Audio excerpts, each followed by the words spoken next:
Hi everyone, welcome back to a new episode of our price action mastery series and आज है Tuesday तो आ चुका है अपना थर्ड एपिसोड यहाँ पे। और आज के एपिसोड में हम बात करने वाले हैं ब्रेकआउट्स के ऊपर। This is one of the most important thing जो कि आपको आनी चाहिए अगर आप किसी भी टाइप की ट्रेडिंग करते हो। ऑफ कोर्स ब्रेकआउट में मल्टीपल चीजें कवर करनी होती है हमें, इस वजह से ये वीडियो थोड़ा सा और लेंदी रहेगा। एंड मैंने आप लोगों से क्वेश्चन पूछा था लास्ट वीडियो में कि कितनी लेंथ हम लोग रख सकते हैं, तो आप में से मैक्सिमम लोगों ने यही चीज बोली थी कि आपको जितना लेंदी करना है आप करो, बट हर एक चीज कवर होनी चाहिए। एंड आज हम उसी मोटिव के साथ आए हैं, तो हर एक चीज हम लोग कवर करके जाएंगे ब्रेकआउट्स के ऊपर। एंड ब्रेकआउट्स में ना एक इंपॉर्टेंट चीज और आती है कि आप सोचो ब्रेकआउट खुद में इतना इंपॉर्टेंट है और उसके अंदर कितनी सारी इंपॉर्टेंट चीजें हैं। तो सबसे पहली जो चीज आती है वो आती है आपकी फेक ब्रेकआउट्स। सबसे ज्यादा लोग ट्रैप होते हैं मार्केट के अंदर ब्रेकआउट्स के ऊपर, क्योंकि उन्हें लगता है ब्रेकआउट आ गया, वो बाय करते हैं एंड वहां से स्टॉक धड़ाम से नीचे आ जाता है। ना आज जो हम लोग सीखने वाले हैं ना, उसमें हम लोग इस चीज को कवर करने वाले कि कैसे आप ट्रैप होने से बच सकते हो। बट एक और चीज मैं आपको बताऊंगा कि ऐसा नहीं कि आप 100% ऑफ द टाइम एक फेक ब्रेकआउट से बच जाओगे।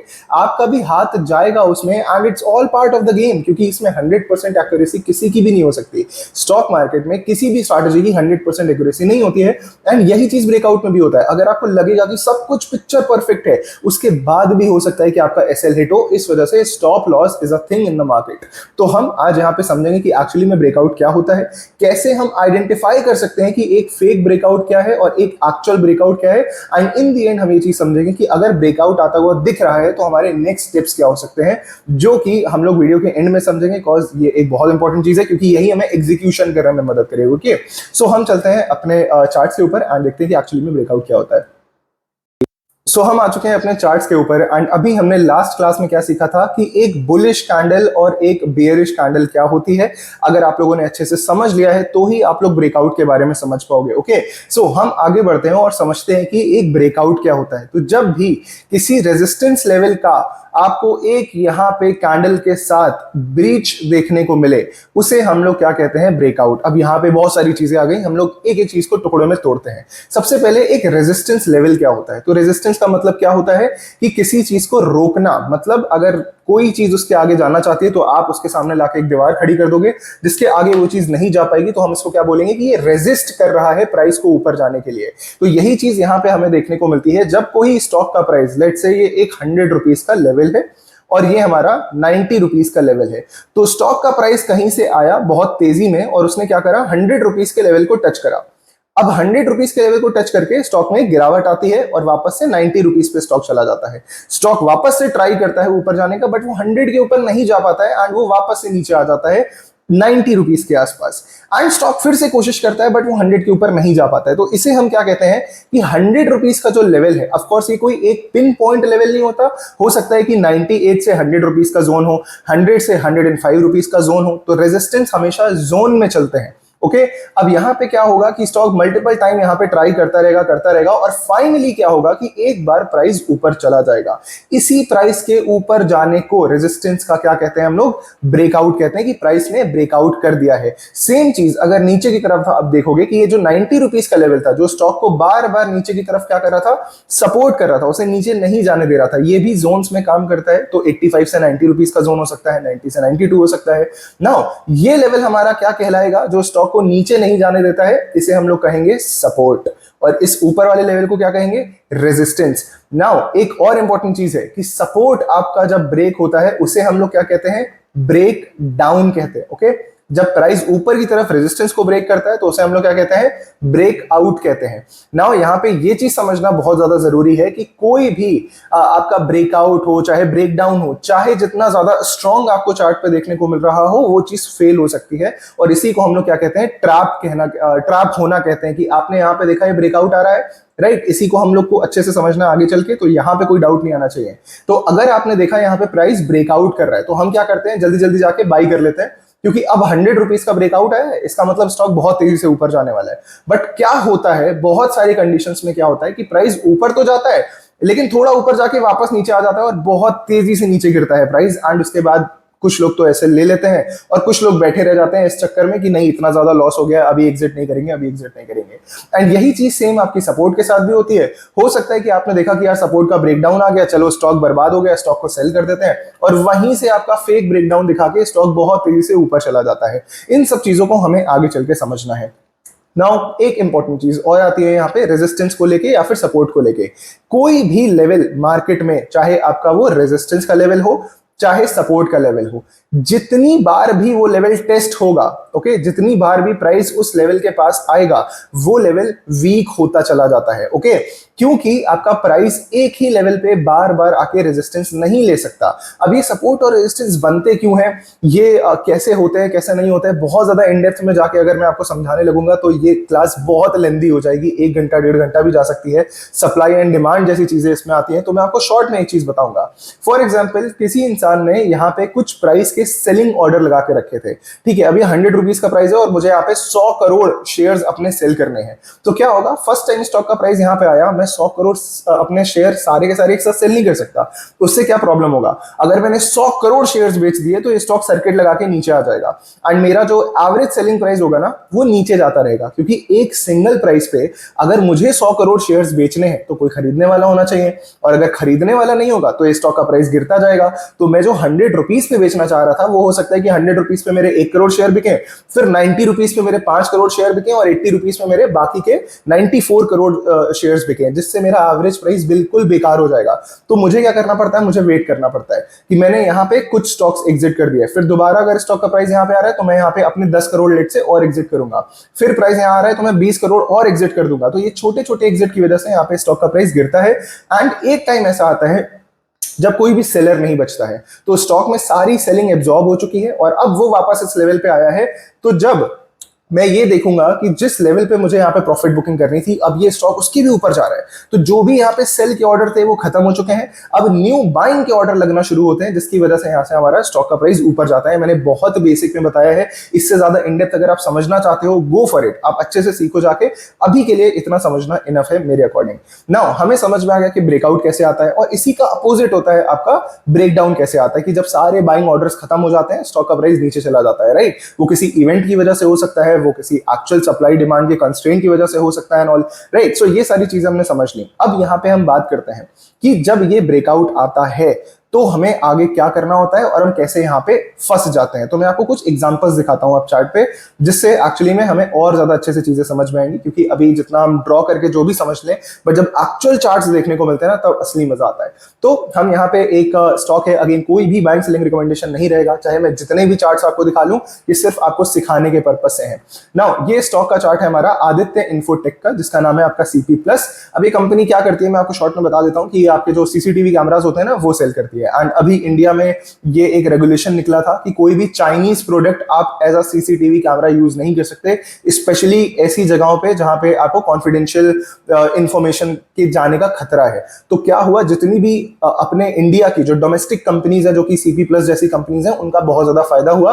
एंड यही एक रीजन था कि इसके चार्ट को जब इसमें यहाँ पे ब्रेकआउट आया था तो मैंने आप लोगों के साथ टेलीग्राम पे चार्ट को डिस्कस करा था, आप जाके चेकआउट कर सकते हो। मैं एक काम करूंगा कि टेलीग्राम चैनल का लिंक कॉमेंट सेक्शन में डाल दूंगा, आप उसको जाके एक्सेस कर पाओगे, ओके।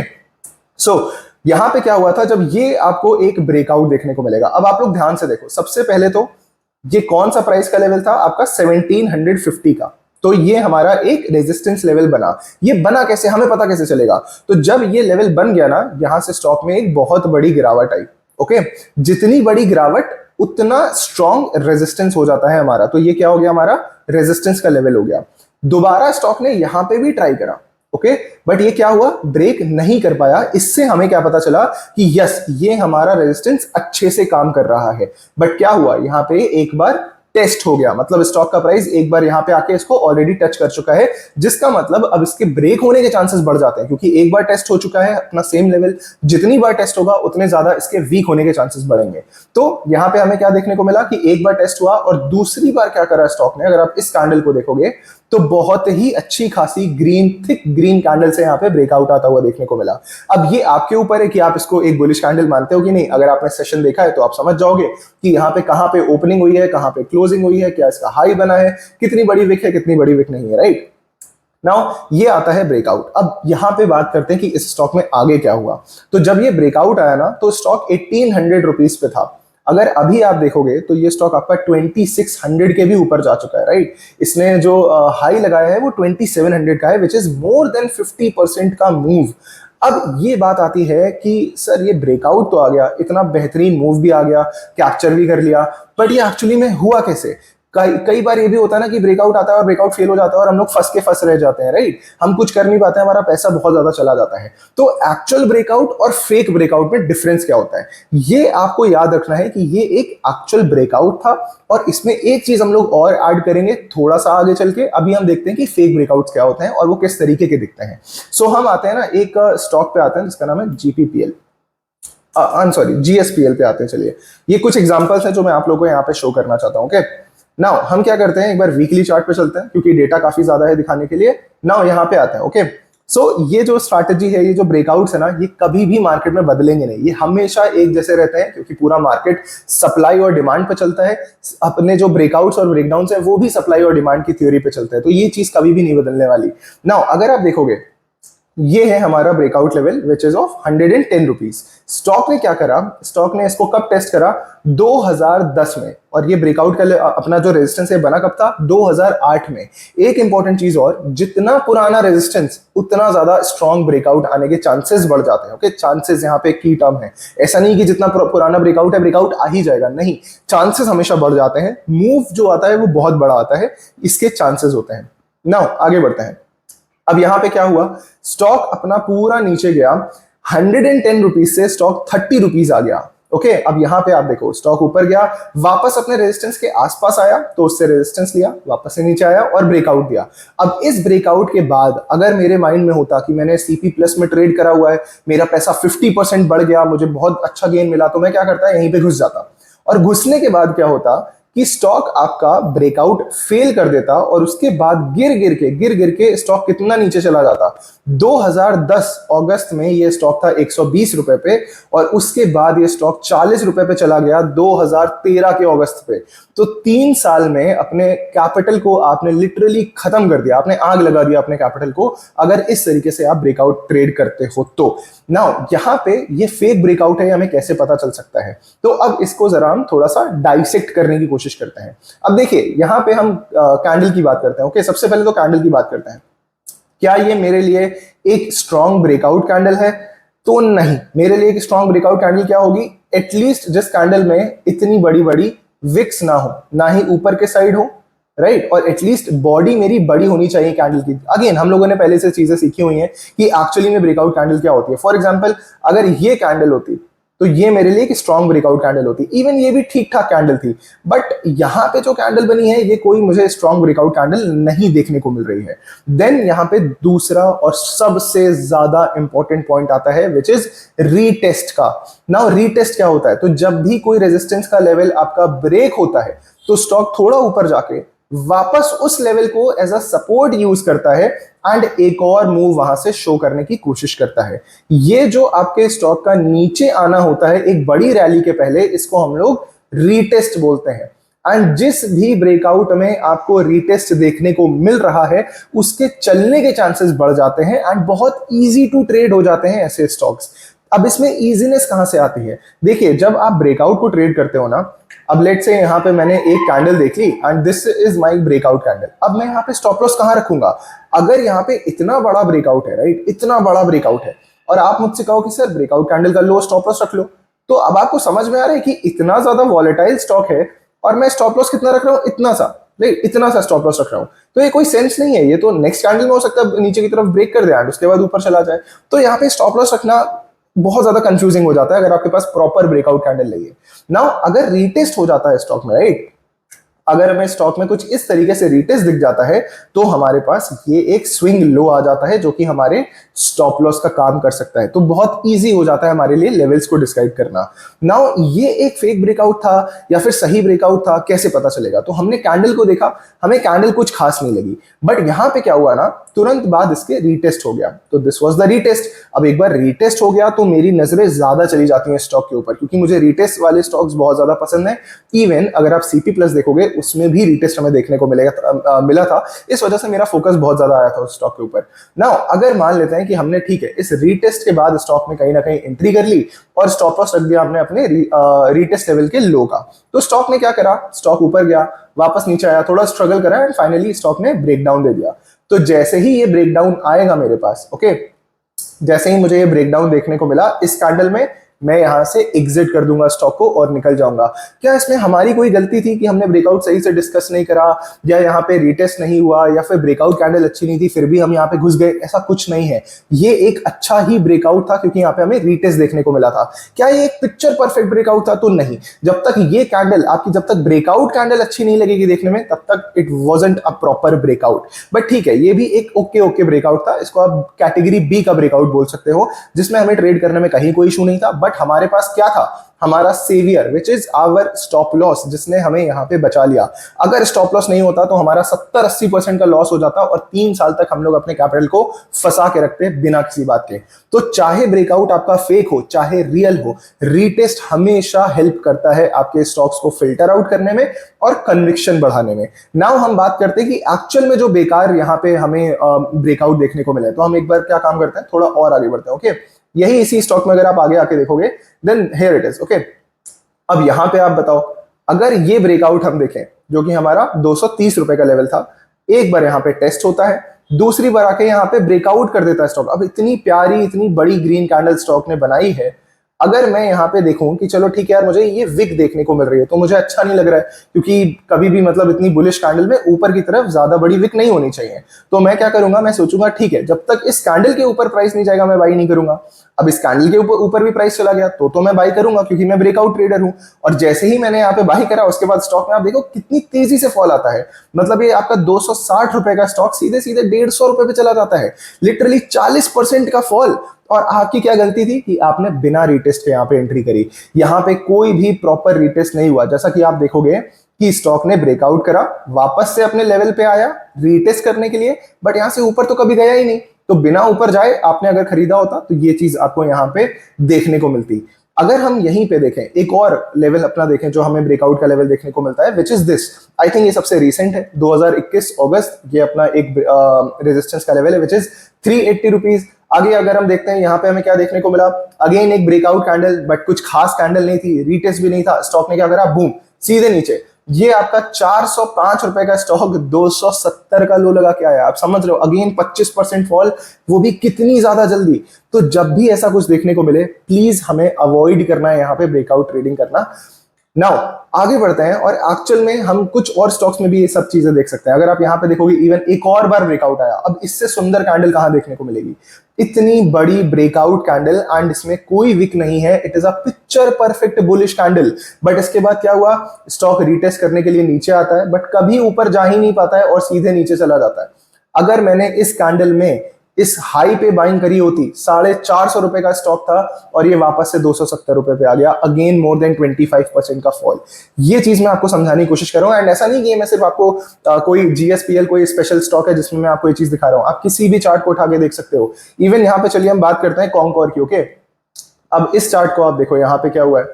अगर हम देखेंगे तो ये भी एक आपका ब्रेकआउट लेवल था, राइट। ये आपका क्या लेवल था, 475 का, जिसके ऊपर क्या स्टॉक का प्राइस जा पाया, नहीं जा पाया। मतलब एक बार टेस्ट हो गया।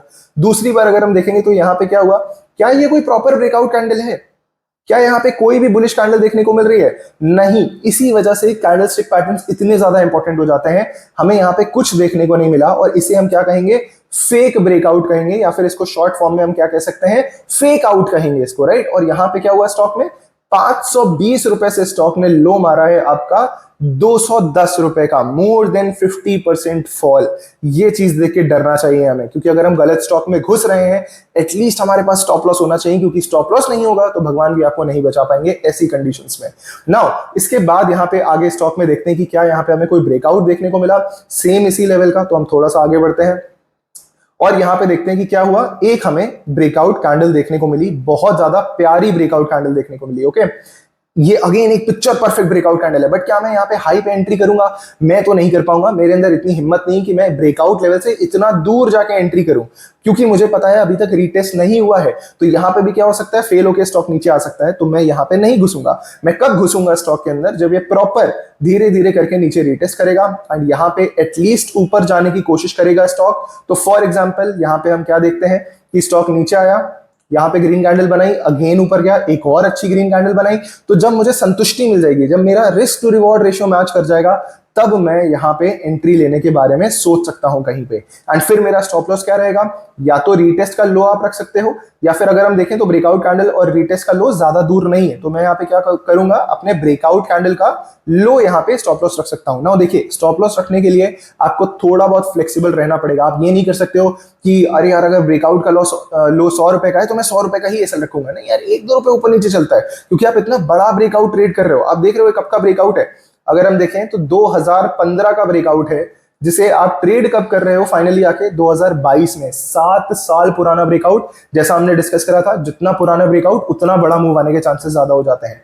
नाउ यहाँ पे अगर हमने ट्रेड लिया होता तो क्या होता, 530 रुपए का हमारा स्टॉप लॉस हमारा कितने का रहता, 440 या फिर 430 रुपए का, विच मींस 90 to 100 रुपीज का हमारा स्टॉप लॉस रहता। एंड उसके बाद स्टॉक ने क्या करा, यहाँ पे एक और बार आपको डराने के लिए या फिर और रीटेस्ट करने के लिए स्टॉक नीचे आया, अपना एसएल यहाँ पे ट्रिगर नहीं करा स्टॉक ने। एंड उसके बाद आप look at the rally, okay, just look at the rally. यहाँ पे आपको इजीली टारगेट मिल गए। आपका ये 450 कितने 530 रुपए का स्टॉक आपका 900 रुपए चला गया। Again like massive returns. किस वजह से, क्योंकि आपने वेट करके पेशेंस के साथ अपने हिसाब से यहाँ पे ट्रेड लिया, ना कि जल्दबाजी में। तो ये जो फेक आउट्स होते हैं, ये जो फेक ब्रेकआउट होते हैं, यहाँ कौन सबसे ज्यादा फंसता है, जिसको क्या होता है अंदर से फोमो। एंड मैं अभी आपको बता रहा हूं तो आपको समझ में नहीं आएगा, बट ट्रस्ट मी, आप एक बार एक्सपीरियंस करो इस चीज का। जब कोई एक बजिंग स्टॉक होगा, राइट, बहुत जगह उसकी बातें चल रही होंगी, एंड उसके बाद आप उसको ट्विटर में देखोगे, गूगल में देखोगे, न्यूज आ रहा है, हर जगह अलर्ट बज रहे हैं, सब लोग कह रहे हैं कि यार this is the next big thing, AI में इसके बिना तो काम ही नहीं चलेगा। उसके बाद क्या होगा, आपको कोई ऐसा ब्रेकआउट देखने को मिलेगा स्टॉक में, ओके, कुछ ऐसा गैप अप वाला एकदम खतरनाक फोमो वाला ब्रेकआउट देखने को मिलेगा, और आप जल्दीबाजी करके उसमें घुस जाओगे। कोई स्टॉप लॉस नहीं, कोई रिस्क मैनेजमेंट नहीं, आपने बस जाके बाई कर लिया। 3-4 दिन बाद स्टॉक में इस तरीके का फॉल आएगा और आप कहोगे स्टॉक मार्केट में तो हम लोग को बेवकूफ बनाया जाता है, ऑपरेटर ये कर देता है, ऑपरेटर वो कर देता है। नहीं, ऐसा कुछ नहीं है। अगर आप कुछ बेसिक चीजें अपने माइंड में रखो, बुलिश कैंडल ब्रेकआउट, रीटेस्ट का वेट करो, प्रॉपर स्टॉप लॉस के साथ ट्रेड लो, and that's all you want to know, you need to know, right. बस इसके अलावा और कुछ आपको समझने की जरूरत नहीं है। नाउ इसके आगे और भी बहुत सारी चीजें आती हैं। फॉर एग्जांपल, टारगेट कैसे सेट करना है, multiple types of target setting होते हैं, रूल्स होते हैं, वो हमें सीखने की जरूरत है। हमें ये भी एक्चुअली में सीखना है कि हम अगर किसी ब्रेकआउट को ट्रेड कर रहे हैं तो कितने टाइम फ्रेम का चार्ट लगाएं। जैसे अभी आप यहाँ पे थोड़ा ऊपर देखोगे ना, तो मैंने वीकली टाइम फ्रेम का चार्ट लगा के रखा हुआ है, फिर डेली टाइम फ्रेम का चार्ट आता है, फिर आपका क्या आता है, मंथली टाइम फ्रेम का भी चार्ट आता है। उसके साथ साथ आपको ये भी देखना होता है कि क्या ट्रेंड लाइन का ब्रेकआउट आ रहा है या फिर हॉरिजॉन्टल लेवल का ब्रेकआउट आ रहा है। So these are all the things जो हम धीरे धीरे करके समझेंगे।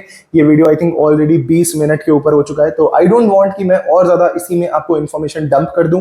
मेरे हिसाब से मैंने नॉन स्टॉप आपको सिर्फ आज इन्फॉर्मेशन प्रोवाइड करी है। तो अगर आपको ये वीडियो पसंद आ रहा है, अगर ये सीरीज पसंद आ रही है, तो इसको जरूर लाइक करो, एंड अपने उन दोस्तों के साथ इन पूरी सीरीज को शेयर करो जिनको बेसिक से सीखना है स्टॉक मार्केट के बारे में, और वो आप लोग के पीछे पड़े रहते हैं कि भाई कुछ बता दे, कोई स्टॉक बता दे। तो आप उनको ये सीरीज दे सकते हो और उनसे कह सकते हो भाई साथ साथ चल के सीखो, और मजा भी आएगा सीखने में, एंड उसके बाद प्रैक्टिस करने में भी बहुत इजीनेस होगी हमें, राइट। सो आई होप कि आपको मजा आया होगा इस वीडियो में, एंड हम मिलते हैं आई थिंक फ्राइडे को, या फिर हो सका तो सैटरडे को। मैं आप लोगों को बता दूंगा, आप लोग चैनल को जरूर सब्सक्राइब करो अगर आप कोई मिस नहीं करना चाहते इस टाइप की वीडियोस, बिकॉज अब हम लोग एक्चुअली में एक एग्जीक्यूशन वाली टेरिटरी में अपने कदम रखना शुरू कर चुके हैं। आज भी आपने देखा होगा कि हमने यहाँ पे ब्रेकआउट के बारे में नहीं समझा है, हमने ये भी देखा है कि ब्रेकआउट के बाद हमें क्या करना होता है, हमें रीटेस्ट का कैसे वेट करना होता है, हमें कैंडल कैसे देखनी होती है। सो आई होप कि मैंने आज सारी चीजें कवर करी हैं ब्रेकआउट के ऊपर। इसके अलावा भी बहुत सारी चीजें हैं, धीरे धीरे आती रहेंगी। आप लोग चैनल के साथ बने रहो एंड ऐसे ही इन वीडियोस को सपोर्ट करते रहो। टिल देन हम लोग मिलते हैं नेक्स्ट वीडियो में। Thank you so much for watching, all the best.